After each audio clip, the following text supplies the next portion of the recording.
Hey there, comic book friends. I'm Travis. And I'm Ethan. And this is Monster Comic Review. That's right. And this is the final week of December. The fourth week of December. We've got 7 books, and we're just going to plow right through them all by starting out with Captain Marvel number 8.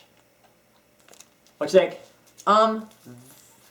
This is really good. I really like the dialogue in this book. The writer totally deserves an award for the dialogue because it's that awesome. It floats like a butterfly and stings like a bee. It's great. The characters are all very consistent. As for this issue, it was pretty cool watching previous Captain Marvel deal with her fear of the water. That was pretty great. And cool how they end up wiping out the giant robot that's a conglomerate of a whole bunch of sunk things. Yes. and why the monster is created. You know, they kind of explain because of some prior event that happened. That's kind of, I always think it's kind of cool when writers will dig back into the history of like the Avengers in this case, and there was this fight here in this area a long time ago. It was actually in a comic somewhere. And then they bring that back up, and that's the reason why the monster's there and stuff. And well, yeah, I think that's really cool. I mean, whenever superheroes fight big, gigantic robots and they just kind of fall into the ocean or whatever, I'm just like, is that it? I mean, I always like when there's some sort of consequence or fallout from them just kind of tossing away. And you're right, the dialogue in this is very witty and fun. They're very sarcastic with each other and stuff, and it just feels like they have a real relationship. Yeah. You know, so and so it was fun. It was a fun little arc. That's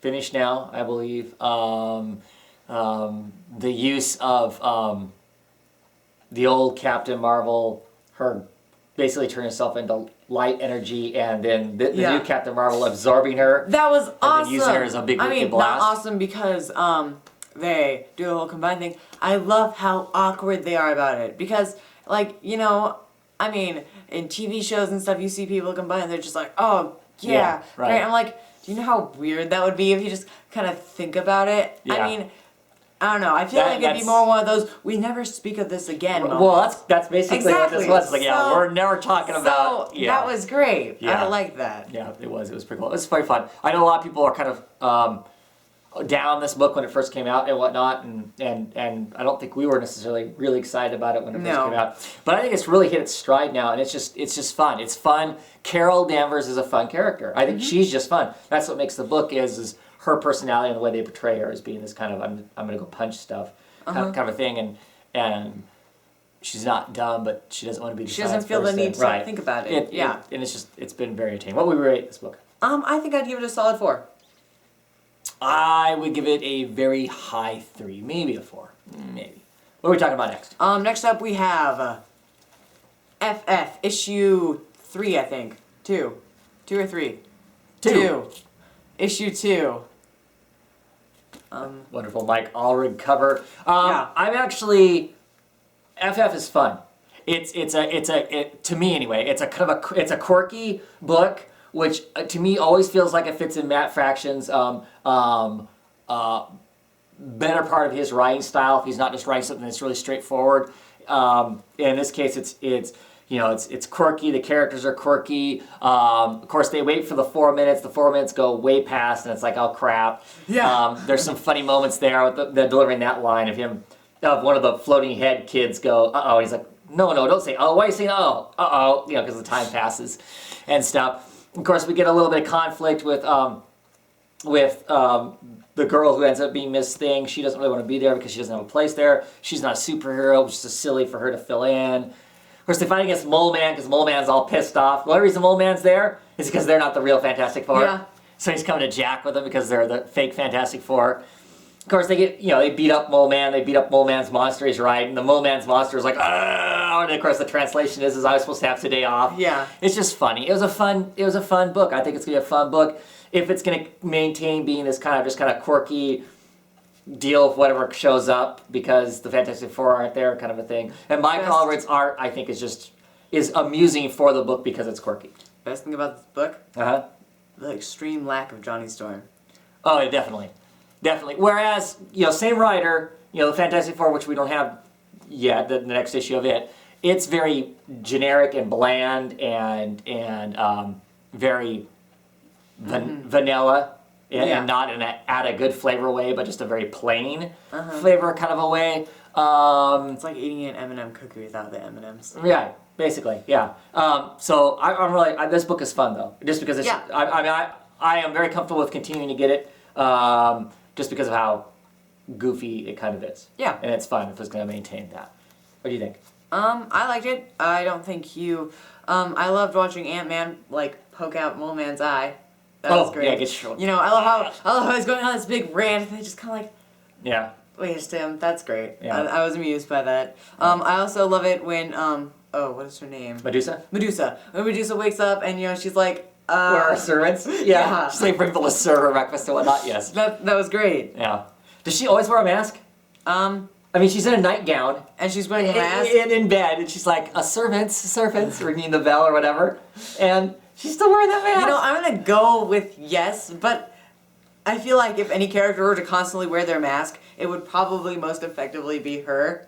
I mean, I don't know. Yeah. I just thought it was kind of funny. It was amusing. So. Yeah. Uh, The Antastic Four. the Antastic Four. Oh, yeah, the newspaper things. That was pretty funny. Oh. But, yeah, I enjoyed it. What would we rate this book? I'd give it a solid 3. I would too. Very fun book. Next, we're going to talk about Hawkeye, number 6. What you think? Well, needless to say, as always, this book is awesome. It's really good. I love how he sends Kate the bow. Mm-hmm. That part was great, with Kate showing up going, "This is why you suck." Right. That was Yeah. awesome. That was so good. And Hawkeye. No, Hawkeye. Yeah, that's what I'm saying. Hawkeye. Yeah. That actually all stems from a conversation that Matt had with his son, because his son refers to him as Hawkeye, and they actually had that conversation. No, Hawkeye. Hawkeye. Yeah. That's like MASH. Yeah, Hawkeye. Oh, okay. Yeah. So he gets it, but he doesn't get it. Yeah, that was pretty funny. Mm-hmm. Yeah. That was great. I would have loved to have seen it, but I'm also glad that they didn't show his battle with the bros when they come back. With the tracksuit, I'm right. just going to assume that he kicked their butts, and that's the end of the story. Right. Also, I love how badly he gets beat up, always. Always, right. I also love how it starts out with him. Always. This looks bad. He's like, cut the wire. Cut the wire. You're thinking, oh no, it's some bomb or something. Right, It's- yeah. it's to his entertainment it's system. that was hilarious. And he's like, you know what? We'll just go buy you new stuff. All right, Tony's like, forget it. Let's just go buy all new. No, a man's got to make his own stuff work, doesn't he? Yeah. As much as quirky and there's really funny things in this, you touched on a good point about it. The whole thing with him sending the bow to Kate. That's a serious moment. Yeah. I mean, he thinks he's leaving. He thinks he's got to leave because the Bro brothers have basically said, if you don't leave, we're going to kill everybody in the entire building. Mm-hmm. And so he thinks, I got to leave. And he's going to leave. I mean, not just leave the building, but be gone away for a long time. So he sends the bow to Kate. And so we had this really very serious, very personal, real moment of real relationship and whatnot. And then it's interspersed with all this kind of fun stuff and whatnot. Yeah. It's just an absolutely beautiful book. I still love the art. It matches up so well with it. The paneling is fantastic in it. This Life of Clint is so cool. By far, in my opinion, the best Marvel book that's being put out. Yes, without a doubt. And I hope they don't change a darn thing about it. Even when they have to have the guest artists, whatever, that's fine. It still holds its own. But definitely with this creative team of Fraction and Aja, it's really it's top game. Yes. And an outstanding comic. Yes, it's amazing. It's a really good comic. Yeah. If you're not picking this up, what's wrong with you? Yeah, this is me, who everybody keeps saying that I hates Marvel. This is the book. This is easily top 5 book for me. Period. Easy. Yeah. Maybe even top 3, but don't ask me to pick the other 2. Yeah. Yeah. Anyway, so what would we rate this book? I'd give it a 5. I give it a 5 also. That Outstanding. wasn't hard. What's next? Next up is JSA Liberty Files, the Whistling Skull, number 1 of 6. Of 6. Because I'm being lazy and I'm not going to edit this and show the actual covers go swooshing in. Oh, here. There. Okay, there you go. I haven't picked up the other miniseries of this. I hear there's two miniseries you can pick up and trade as a single issue. I think both Constant Bromstar and Howard Mouse both told me that. So I'll be hunting that down because I really enjoyed this. I really like the art. It's got its own style and flavor to it.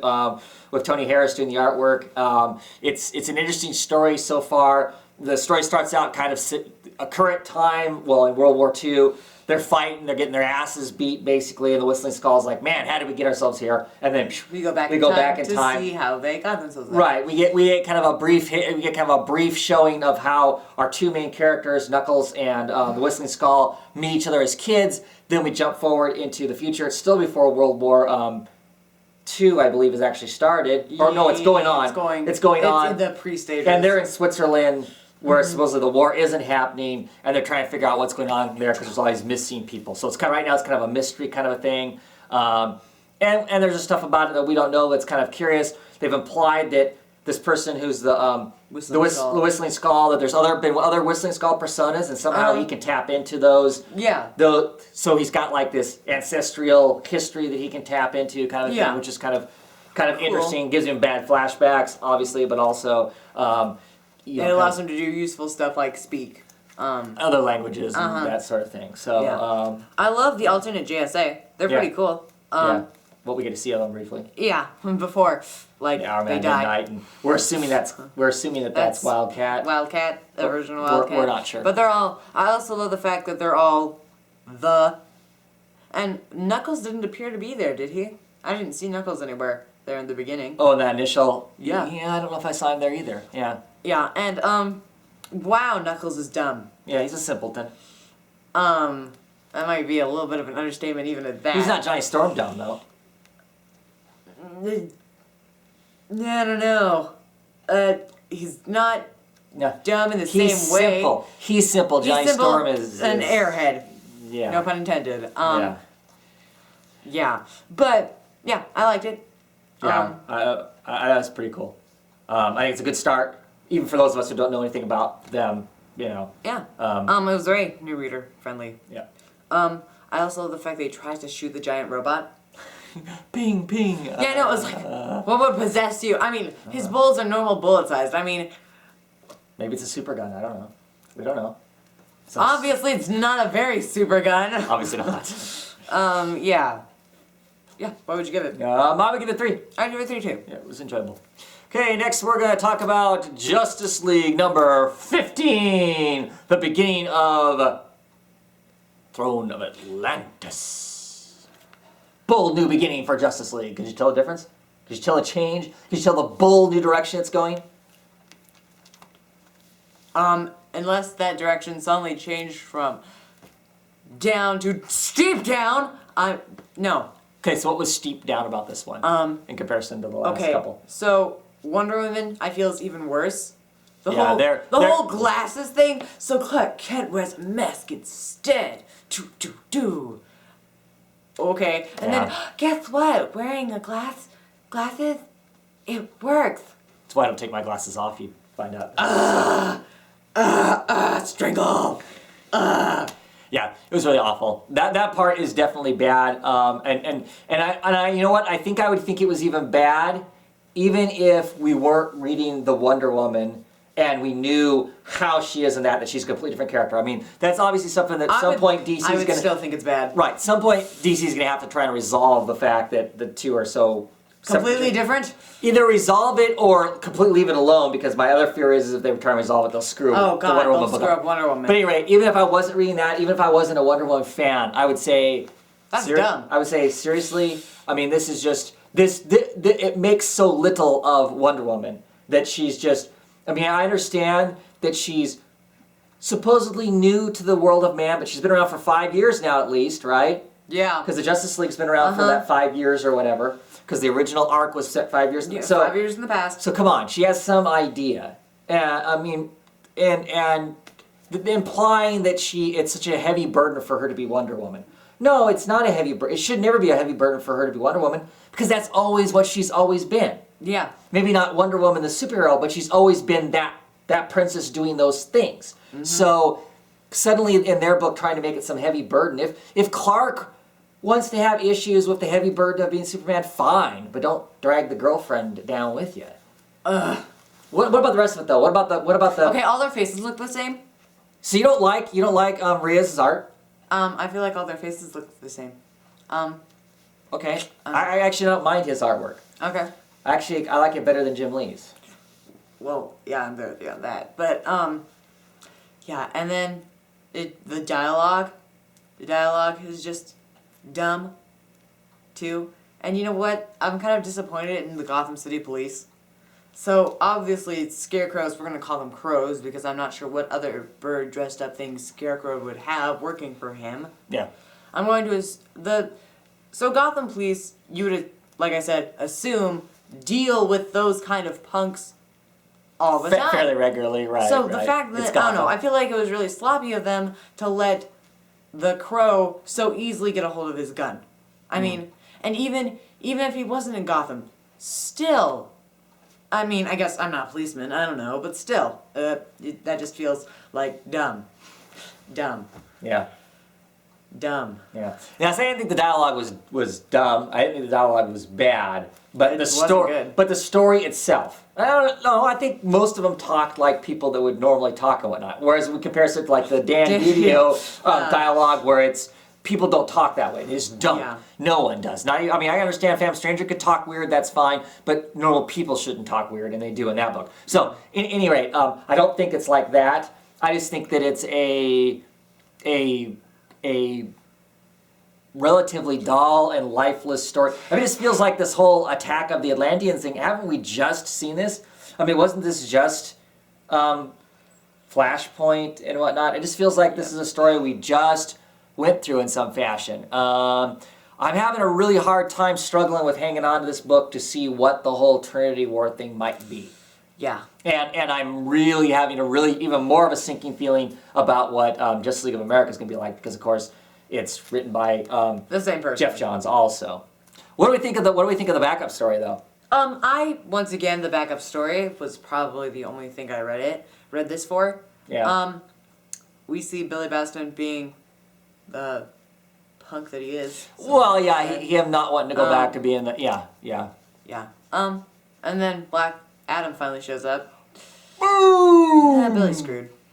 Could be, unless he gets some help. Help somewhere. Even then, it better not be from, it can't be from Superman, because... Oh, no, that's not going to be the case. The help, I think, is going to come from new Wizard Council or whatever. Yeah. From the people... Or come from some of the people that should be planted around, that are still around, that are part of the mythos of Adam.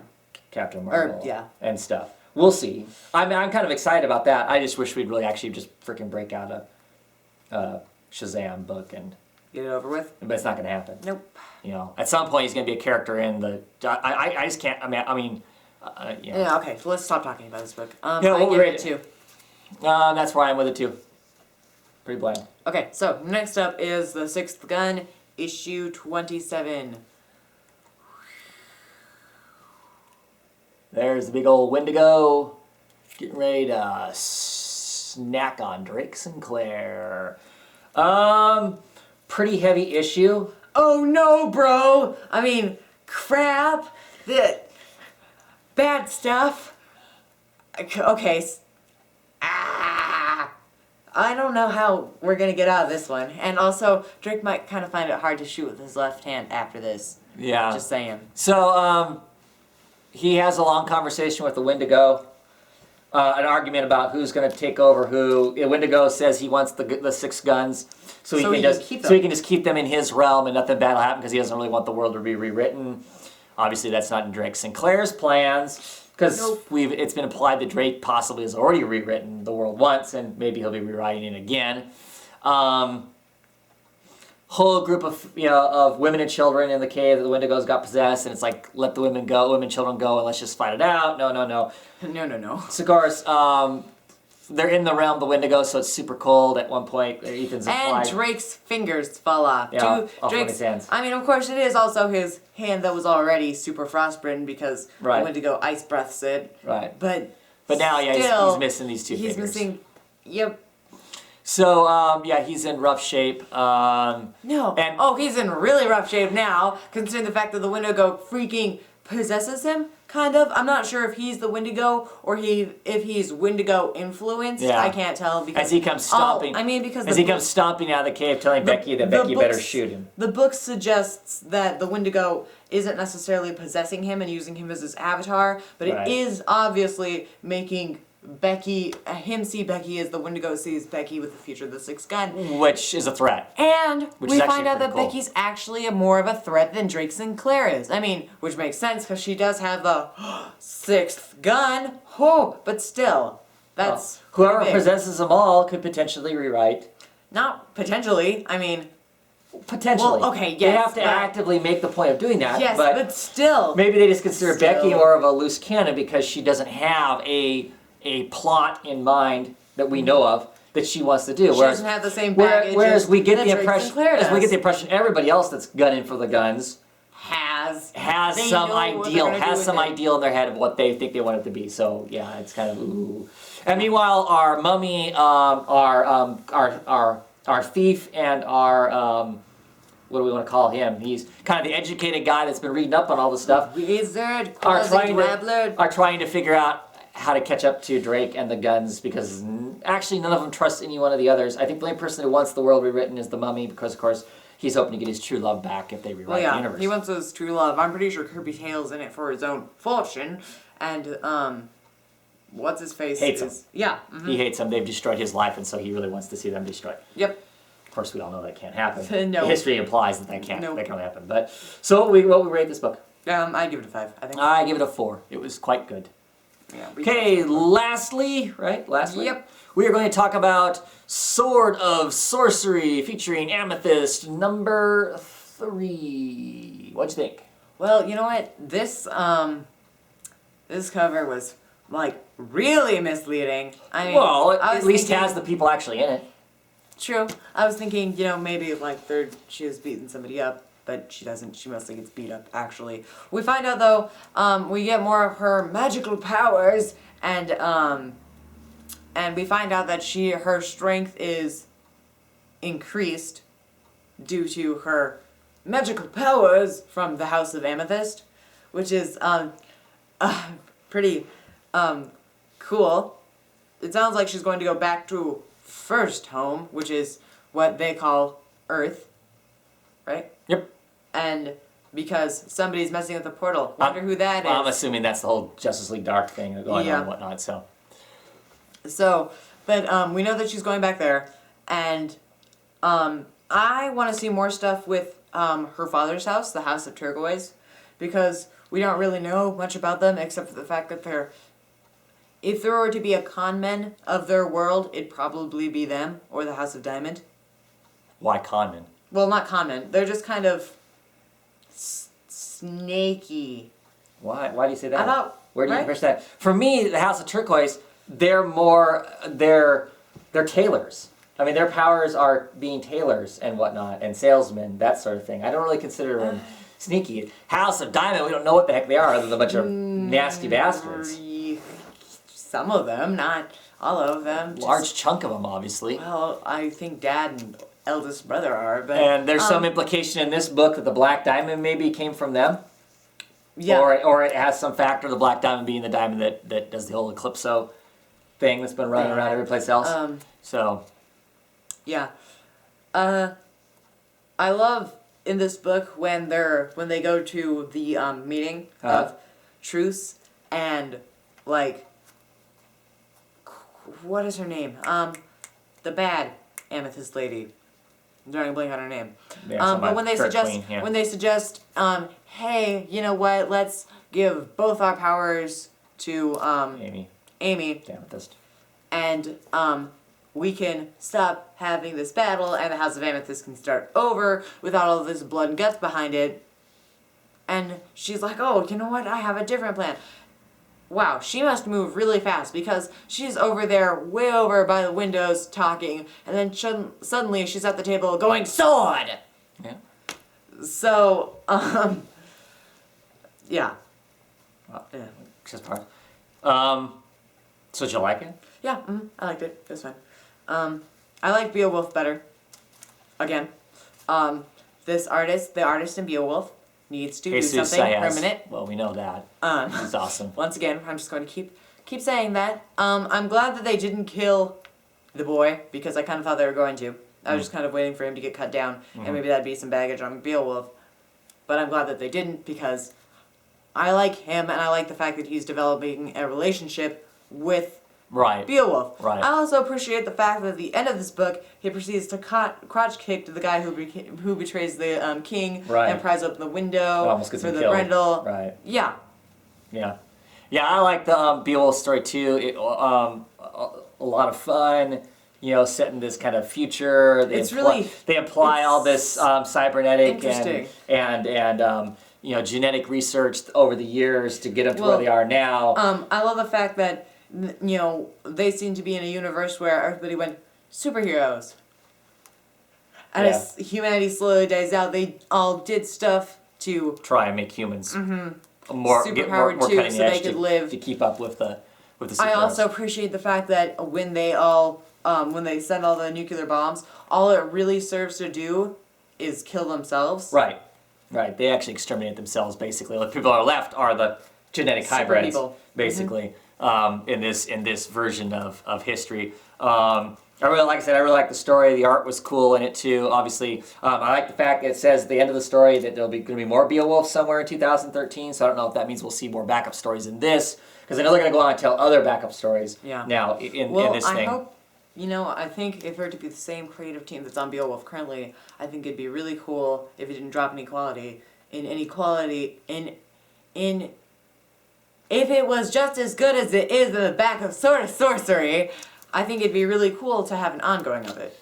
Yeah, I don't know if it would actually have enough interest to maintain an ongoing though. So this way we at least get a story and something else. Yeah. As far as the main title goes, I'm actually really enjoying it. I'm pleased with how they're portraying the new Amethyst. There was some concern with the initial sales pitch of this new Amethyst.